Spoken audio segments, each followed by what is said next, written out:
علماء اکرام کے بیانات سننے کے لیے ترغیبی بات چینل کو سبسکرائب کریں۔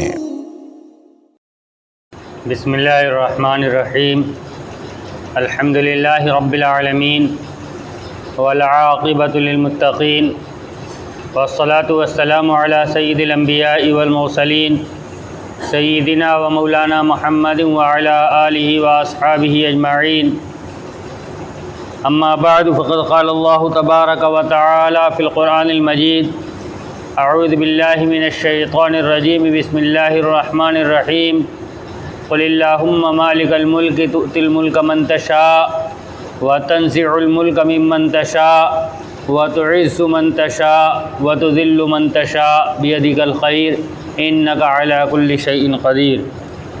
وقال اللہ تبارک و تعالی وعد اللہ الذین آمنوا منکم وعملوا الصالحات ليستخلفنهم في الأرض كما استخلف الذین من قبلهم وليمكنن لهم دینهم الذی ارتضى لهم وليبدلنهم من بعد خوفهم امنا تعبدوننی لا تشركون بی شیئا ومن کفر بعد ذلك فأولئک هم الفاسقون۔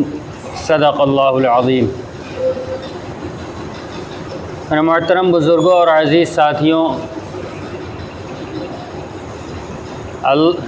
دنیا کے اندر ہر آدمی عزت کا خواہش مند ہوتا ہے اور ذلت سے ہر آدمی بچنا چاہتا ہے۔ ایک عزت تو وہ ہے جو دنیا کے اعتبار سے حاصل ہو، دنیا کے اندر دنیاوی معاملات کی بنیاد پر، دنیاوی وجاہت کی بنیاد پر کسی کو عزیز سمجھا جائے، کسی کو باعزت سمجھا جائے۔ اور ایک عزت وہ ہے کہ کوئی شخص دین کے اعتبار سے باعزت ہو جائے۔ اللہ تبارک و تعالیٰ کے یہاں جو مطلوب ہے وہ یہ ہے کہ آدمی دین کے اعتبار سے باعزت ہو، اور عزت حقیقت میں اسی کو کہا جاتا ہے۔ اس کا مطلب یہ نہیں ہے کہ آدمی دنیا کے اعتبار سے ذلیل ہو جائے، دنیا کی عزت بھی حاصل ہو اور آخرت کے اعتبار سے دین کی عزت بھی حاصل ہو، یہ نور علی نور ہے۔ لیکن جب دنیا کی عزت حاصل کرنے کے نتیجے میں دین کا نقصان ہو جائے تو پھر یہ دنیا کی عزت مطلوب نہیں ہے۔ ہر زمانے کے اندر دنیا والوں نے اور دنیا کے اندر دنیا کو ہی سب کچھ سمجھنے والوں نے اس شخص کو عزت والا سمجھا ہے جس کے پاس عہدہ ہو، جس کے پاس مرتبہ ہو، جس کے پاس مال ہو، اس کو عزت والا سمجھا ہے۔ چنانچہ تاریخ کے اندر ابتدا سے یہی سوچ چلی آ رہی ہے۔ جب حضرت نوح علیہ السلام نے اپنی دعوت لوگوں کے درمیان پہنچائی ہے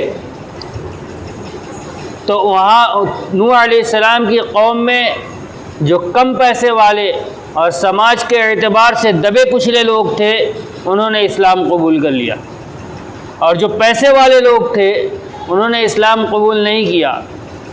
جب ان سے کہا گیا کہ تم بھی ایمان قبول کر لو تو انہوں نے جواب دیا انؤمن لک واتبعک الارذلون، کیا ہم تمہارے اوپر ایمان لائیں حالانکہ تمہاری اتباع کرنے والے تو ہمارے دبے کچلے لوگ ہیں، ہمارے درمیان کے ذلیل لوگ ہیں۔ نوح علیہ السلام نے ان کو جواب دیا تھا کہ میں ایمان والوں کو اپنے پاس سے ہٹانے والا نہیں ہوں۔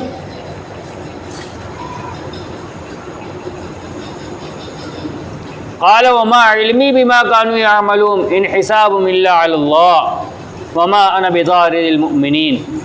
نوح علیہ السلام نے جواب دیا وما علمی بما كانوا يعملون، مجھے کیا پتہ کہ وہ لوگ کیا کرتے ہیں۔ ان حسابهم الا على الله، ان کا حساب تو اللہ تبارک و تعالیٰ کے ذمے ہے۔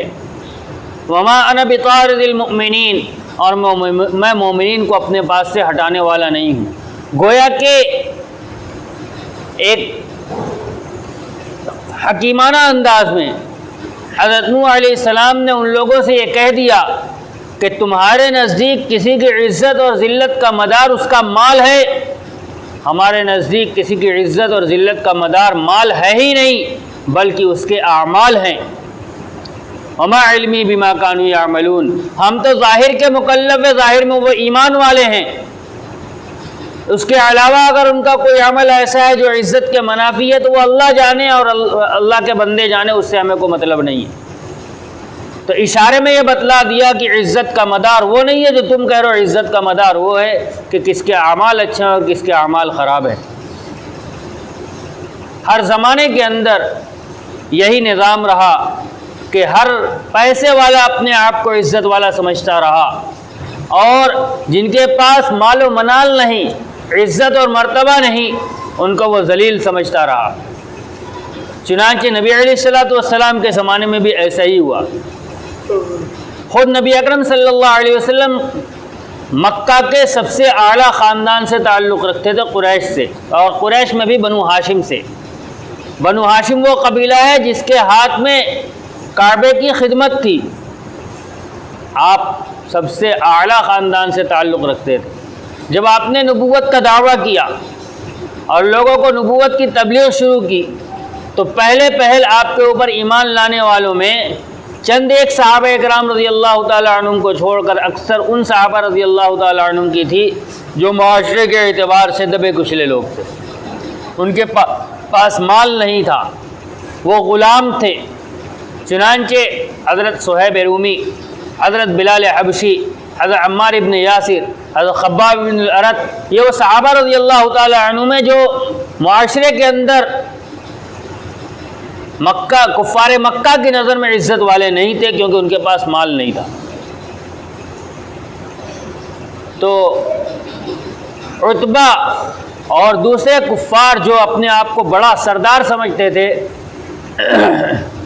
انہیں نبی علیہ الصلوۃ والسلام کے پاس ان کے چچا حضرت ابو طالب کے توسط سے یہ کہلوایا کہ اگر یہ جو دبے کچلے لوگ ہیں نبی علیہ الصلوۃ والسلام ان کو اپنے پاس سے ہٹا دیں تو ہم بھی آ کر ان کی بات سنیں اور ان کے اوپر ایمان لے آئیں۔ نبی علیہ الصلوۃ والسلام اس بات کے بڑے حریص تھے کہ ساری دنیا اسلام کا کلمہ پڑھ لے۔ نبی علیہ الصلوۃ والسلام نے سوچا کہ یہ ہمارے اپنے لوگ ہیں، ان کا ایمان پختہ ہے، اگر ان کو تھوڑی دیر کے لیے ہٹا کر ان بڑے لوگوں کی الگ مجلس قائم کر لی جائے اور ان کو ایمان کی دعوت دی جائے تو ہو سکتا ہے یہ ایمان کے اندر داخل ہو جائیں۔ عمر رضی اللہ تعالیٰ عنہ کی اپنی رائے بھی یہی تھی۔ چنانچہ علی رضی اللہ تعالیٰ عنہ لکھنا جانتے تھے، انہوں نے یہ خواہش ظاہر کی کہ ہمیں لکھ کر یہ دے دیا جائے کہ جب ہم آئیں گے تو اس وقت کوئی ان کم پیسے والوں میں سے کوئی وہاں موجود نہیں ہوگا۔ نبی علیہ الصلوۃ والسلام نے ارادہ کیا، علی رضی اللہ تعالیٰ عنہ کو بلوایا تاکہ ان سے لکھوایا جائے۔ اس وقت بھی نبی علیہ الصلوۃ والسلام کے پاس وہ صحابہ رضی اللہ تعالیٰ عنہ موجود تھے جن کو ہٹانے کی بات چل رہی تھی۔ جب ان صحابہ رضی اللہ تعالیٰ عنہ کو اس بات کا احساس ہوا تو وہ خود سے اٹھ کر وہاں سے چلے گئے۔ اب بس معاملہ یہ تھا کہ تحریر لکھی جائے اور ان کے پاس بیچی جائے۔ تحریر لکھنے سے پہلے حضرت جبریل امین علیہ الصلوۃ والسلام چلے آئے قرآن پاک کی آیت لے کر، وَلَا تَطْرُدِ الَّذِينَ يَدْعُونَ رَبَّهُمْ بِالْغَدَاةِ وَالْعَشِيِّ يُرِيدُونَ وَجْهَهُ مَا عَلَيْكَ مِنْ حِسَابِهِمْ وَمَا مِنْ حِسَابِكَ عَلَيْهِمْ، کہ آپ ان لوگوں کو جو صبح اور شام اللہ یدعون ربهم بالغداة والعشی، صبح اور شام اپنے رب کی عبادت کرتے ہیں، اس کو پکارتے ہیں، یریدون وجہا، اور اس کے ذریعے سے ان کا صرف ایک مقصد ہوتا ہے کہ اپنے رب کو راضی کر لیں۔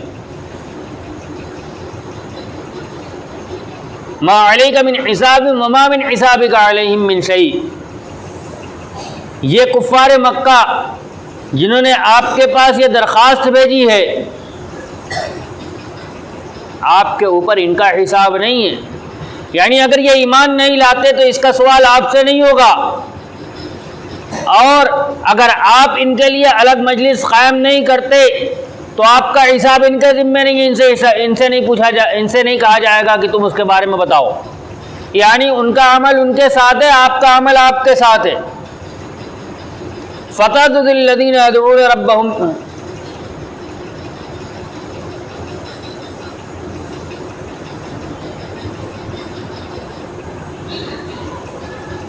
ولیکن ذکرا لعلہم یتقون، لیکن آپ ان کو نصیحت کیجئے شاید وہ ڈر جائیں۔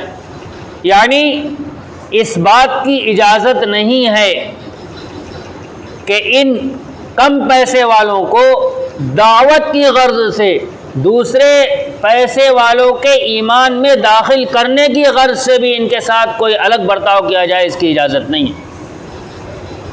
ہر زمانے کے اندر یہی چیز سمجھی گئی ہے۔ چنانچہ نبی علیہ الصلوۃ والسلام کے زمانے میں ایک واقعہ پیش آیا، غالباً غزوہ خیبر کے موقع پر ایک انصار اور ایک مہاجر کے درمیان جھگڑا ہو گیا، اور مہاجر نے انصاری کو مار دیا، ہاتھ سے ایک چپت لگا دی۔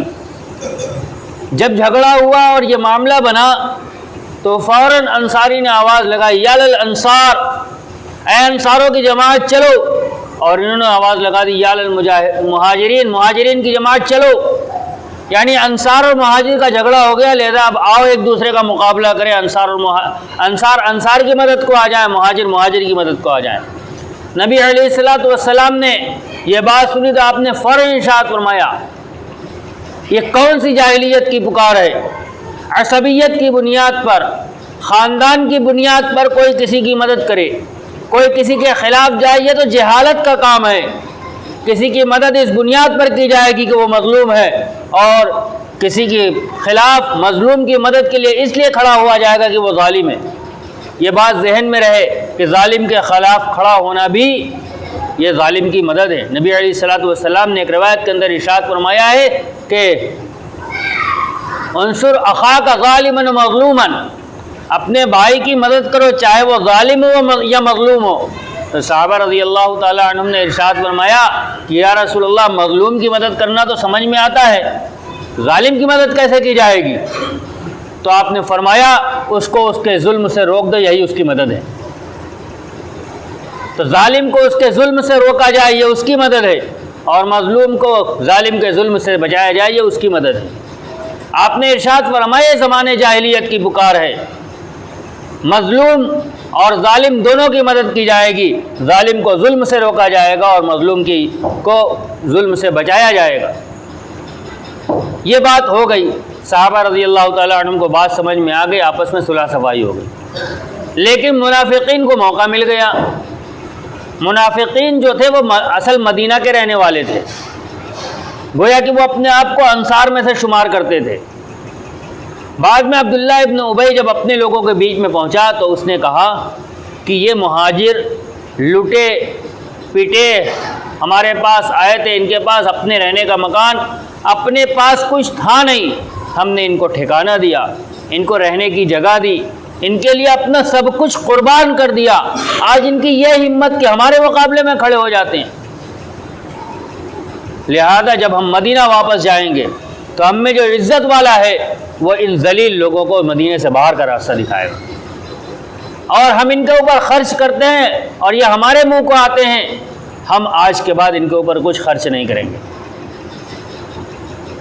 یہ منافقین کا مجمع تھا۔ اس میں ایک مخلص صحابی حضرت زید بن ارقم رضی اللہ تعالیٰ عنہ، جو بچے تھے وہ بھی موجود تھے، انہوں نے سن لیا، انہیں بڑی غیرت آئی، کیسی باتیں کر رہا ہے۔ انہوں نے اپنے ماموں سے یا اپنے چچا سے جا کر یہ بات کہی کہ عبداللہ ابن ابی ایسا ایسا کہہ رہا تھا۔ انہوں نے جا کر نبی اکرم صلی اللہ علیہ وسلم سے عبداللہ ابن ابی کی بات نقل کی، بلایا گیا عبداللہ ابن ابی کو۔ عبداللہ ابن ابی نے قسم کھا کر وہاں کہا کہ ہم نے کبھی ایسا کہا ہی نہیں ہے، یہ بچہ جھوٹ بولتا ہے۔ نبی علیہ الصلوۃ والسلام نے زید بن ارقم رضی اللہ تعالیٰ عنہ کو ڈانٹا کہ ایسی جھوٹی باتیں تم کیوں کرتے ہو؟ زید بن ارقم رضی اللہ تعالیٰ عنہ کہتے مجھے بڑی سبکی ہوئی، یہ قسم کھا کے جھوٹ بول گیا اور میں نبی علیہ الصلوۃ والسلام کے نظر میں جھوٹا بول گیا۔ اللہ تبارک و تعالیٰ نے سورہ منافقون اتار دی، اور اس کے اندر اللہ تبارک و تعالیٰ نے نقشہ کھینچ دیا، یقولون لئن رجعنا الی المدینۃ لیخرجن الاعز من الاذل۔ یہی وہ لوگ ہیں جو یہ کہتے ہیں کہ جب ہم مدینہ پہنچیں گے تو ہم میں سے جو عزت والے ہیں وہ ذلیل لوگوں کو مدینہ سے نکال دیں گے۔ هم الذين يقولون لا تنفقوا على من عند ولله العزة ولرسوله وللمؤمنين ولكن المنافقين لا يعلمون، کہ عزت اللہ کے لیے ہے، عزت اللہ کے رسول کے لیے، عزت ایمان والوں کے لیے، کہ منافقین کو اس کی سمجھ نہیں، ولكن المنافقين لا يفقهون۔ یہی وہ لوگ ہیں جنہوں نے کہا تھا لا تنفقوا على من عند رسول اللہ حتى ينفضوا، پیسے کے لالچ میں یہ لوگ نبی علیہ الصلوۃ والسلام کے پاس رہتے ہیں، ان کے اوپر خرچ مت کرو، جب خرچ نہیں کرو گے تو یہ لوگ نبی علیہ الصلوۃ والسلام کے پاس سے ہٹ جائیں گے۔ وَلِلَّهِ خَزَائِنُ السَّمَاوَاتِ وَالْأَرْضِ وَلَكِنَّ الْمُنَافِقِينَ لَا يَفْقَهُونَ، اوپر لا يعلمون تو یہاں لا يفقهون، کہ خزانہ اللہ فرماتے ہیں زمین و آسمان کے خزانے اللہ تبارک و تعالیٰ کے پاس ہیں، لیکن اس بات کی سمجھ منافقین کو نہیں ہے۔ تقسیم رزق اللہ کرتا ہے، ان کے پاس جو مال ہے یہ ان کی اپنی صلاحیت کا نتیجہ نہیں ہے، بلکہ اللہ تبارک و تعالیٰ نے رزق ان کے لیے تقسیم کیا ہے، اصل خزانہ تو اللہ کے پاس ہے۔ یہ واقعہ ہو گیا، آیت نازل ہو گئی، حضرت زید بن ارقم رضی اللہ تعالیٰ عنہ کی برات ہو گئی۔ جب یہ آیت نازل ہوئی تو حضرت عمر بن خطاب رضی اللہ تعالیٰ عنہ نے کہا یا رسول اللہ آپ مجھے اجازت دیجئے کہ میں جا کر اس کو قتل کر دوں، عبداللہ ابن ابی ابن سلول کو۔ اور یہ بات مانی ہوئی ہے کہ جب جب عمر رضی اللہ تعالیٰ عنہ نے اجازت مانگی ان کو کبھی اجازت ملی نہیں ہے۔ یا ایک روایت کے اندر ہے کہ انہوں نے کسی صحابی کا نام لیا کہ ان کو حکم دیجئے کہ وہ جا کر قتل کر دیں۔ عبداللہ ابن ابی کے صاحبزادے عبداللہ ابن ابی یہ مخلص صحابی تھے، جب انہیں پتہ چلا کہ اس طرح کا تذکرہ چل رہا ہے تو وہ آ گئے نبی علیہ الصلوۃ والسلام کے پاس، کہا یا رسول اللہ سارا قبیلہ خزرج یہ جانتا ہے، جس قبیلے کے یہ تھے، کہ میں اپنے والدین کا سب سے زیادہ فرما بردار ہوں، اگر کوئی اور میرے والد کو قتل کرے گا اور پھر وہ معاشرے کے اندر چلے گا تو مجھے اس سے تکلیف ہوگی، لہذا اگر آپ نے فیصلہ کیا کہ عبداللہ ابن ابی کو قتل کر دیا جائے تو آپ مجھے حکم دیجئے، میں اپنے باپ کو قتل کروں گا۔ یہ ایمانی غیرت، اگر نبی علیہ الصلوۃ والسلام کے حکم کے مقابلے میں جو آ جائے ہر ایک کو، یعنی کسی ایک کی پرواہ نہیں کی جائے گی بلکہ حکم پر عمل کیا جائے گا۔ نبی علیہ الصلوۃ والسلام نے فرمایا کہ نہ میں نے ایسا کوئی حکم دیا اور نہ میرا ایسا کوئی ارادہ ہے۔ وہاں سے اٹھے عبداللہ ابن عبداللہ اور پہنچے اپنے باپ کے پاس، ننگی تلوار لے کر اس کے سر کے اوپر کھڑے ہو گئے۔ واقعہ ہے مدینے کے باہر کا، وہیں پہنچ گئے اور کہا پہلے اس بات کا اعتراف کرو کہ میں ذلیل ہوں، نبی علیہ الصلوۃ والسلام اور صحابہ عزت والے ہیں، جب تک اس بات کا اعتراف نہیں کرو گے تب تک میں تمہیں یہاں سے اٹھنے نہیں دوں گا اور مدینے کے اندر داخل ہونے نہیں دوں گا۔ عبداللہ ابن ابی نے وہاں اعتراف کیا، تب انہوں نے اپنی تلوار اس کے اوپر سے ہٹائی ہے۔ اس پورے واقعے کے اندر جو چیز میں بیان کرنا چاہتا ہوں وہ یہ ہے کہ عبداللہ ابن ابی کو جو ظلم تھا وہ یہ تھا کہ ہم پیسے والے ہیں لہذا ہم عزت والے ہیں، اور جو مہاجرین ہیں ان کے پاس پیسہ نہیں ہے لہذا وہ ذلیل لوگ ہیں۔ اللہ تبارک و تعالیٰ نے اس نظریے کو تبدیل کیا اور کہا عزت اللہ کی، عزت اللہ کے رسول کی اور عزت ایمان والوں کی، یعنی عزت کا معیار یہ ہے کہ کون اللہ کی زیادہ مانتا ہے، عزت کا معیار یہ ہے کہ کون نبی علیہ الصلوۃ والسلام کی اطاعت زیادہ کرتا ہے، عزت کا معیار یہ ہے کہ اس کا ایمان زیادہ مضبوط ہے۔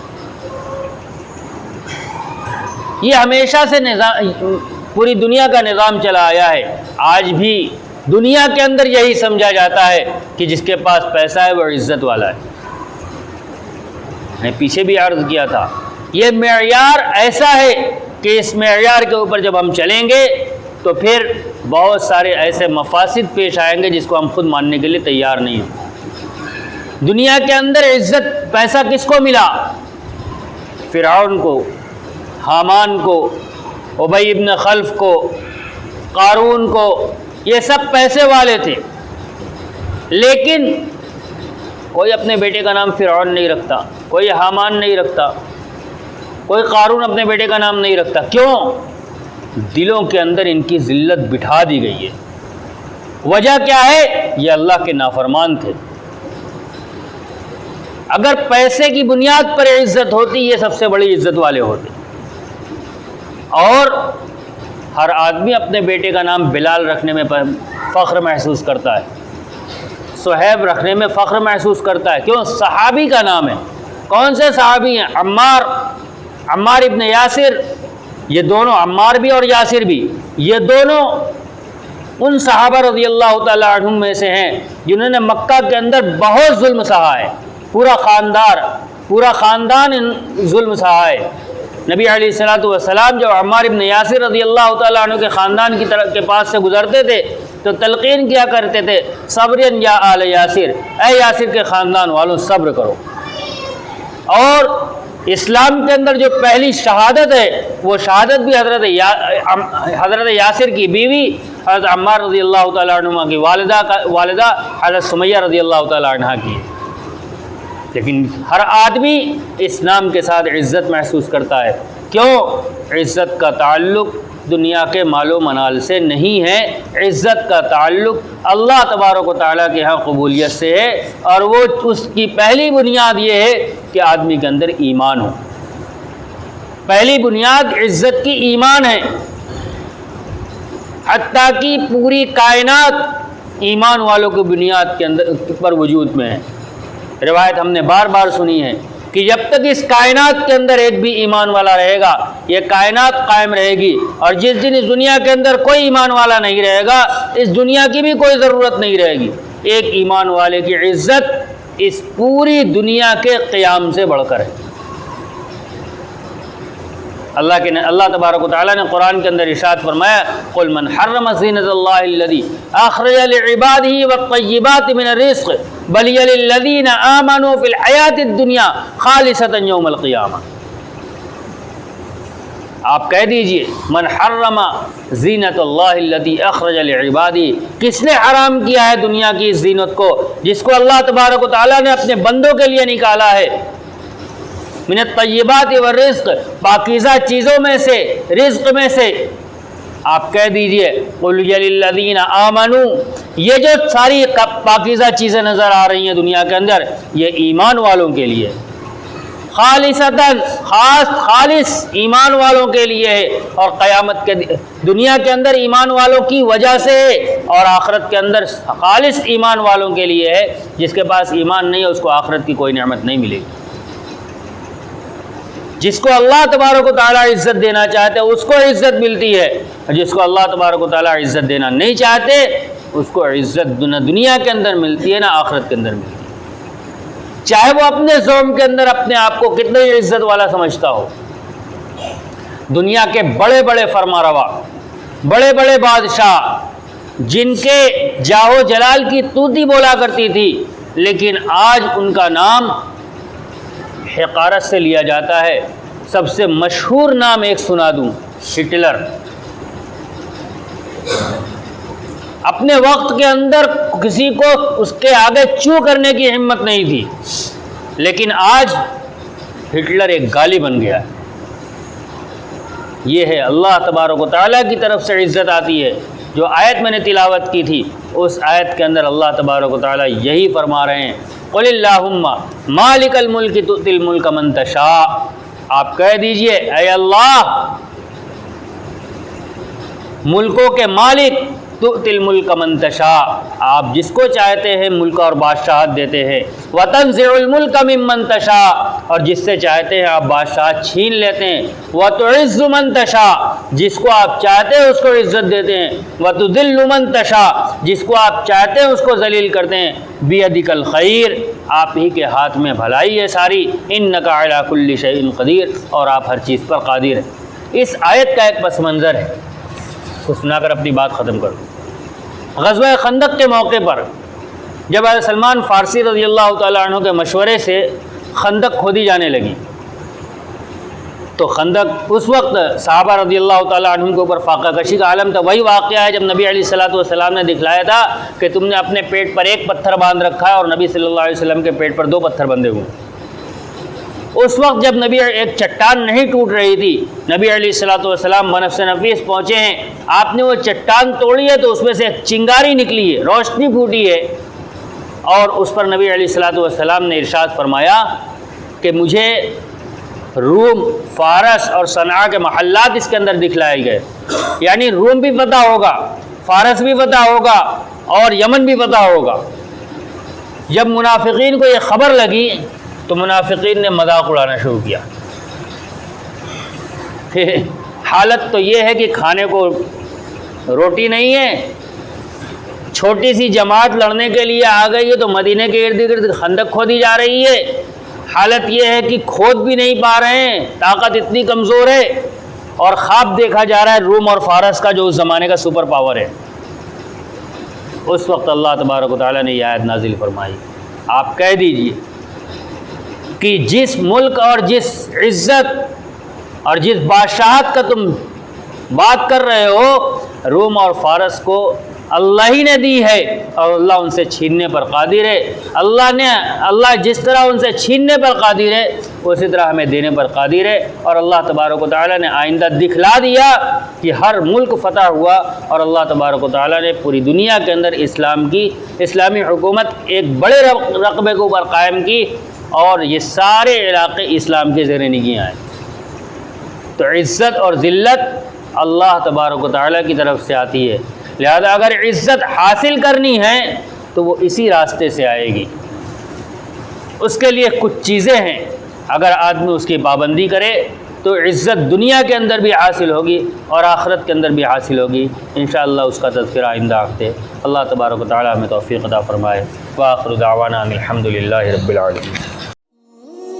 مزید علماء کے بیانات سننے کے لیے ترغیبی بات چینل کو سبسکرائب کریں۔ جزاک اللہ۔